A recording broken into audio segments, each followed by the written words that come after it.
ఒక సన్యాసి ఒక నిర్జన ప్రదేశంలో చిన్న పాక వేసుకుని ప్రశాంతంగా జీవనం గడుపుతున్నాడు. ఏకాంతంగా ధ్యానం చేసుకునేవాడు. కొన్నాళ్ళు గడిచాయి. అతని పాకలోకి ఎలుకలు ప్రవేశించాయి. మెల్లిగా ఎలుకల సంఖ్య పెరిగి పెద్ద పటాలమైంది. అతని కౌపీనానికి అంటే గోచీకి ఆ ఎలుకలు కన్నాలు పెట్టాయి. దాంతో ఎలుకల బారి నుండి రక్షించుకోవడానికి ఒక పిల్లిని పెంచాడు.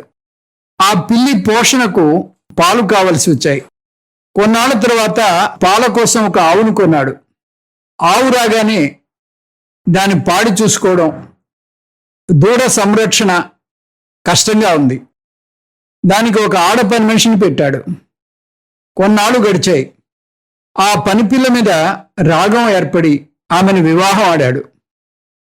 ఆమెతో సంతానం కలిగింది. ఇంకేముంది, అతని ఏకాంతం, ప్రశాంత జీవితం అంతా భంగమైపోయింది. సన్యాసత్వం భ్రష్టు పట్టిపోయింది. సన్యాసి వివాహం ఆడకూడదు.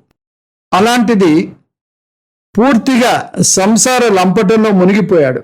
తన పరమ లక్ష్యమైన మోక్షం పూర్తిగా మర్చిపోయాడు.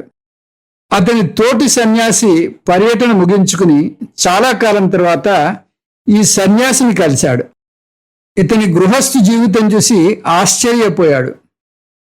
ఇదేమిటి అని ప్రశ్నిస్తే అప్పుడు ఈ సన్యాసి కౌపీన సంరక్షణార్థం అయం పటాటోపహ అని సమాధానం చెప్పాడు. కౌపీనం కాపాడుకోవడంలో ఇంత సంసారం ఏర్పడింది అని చెప్పాడు. సంసారం ఒక పెద్ద మాయాజాలం. అందులో కూరుకుపోవడం తప్పితే బయటపడడం చాలా చాలా కష్టం.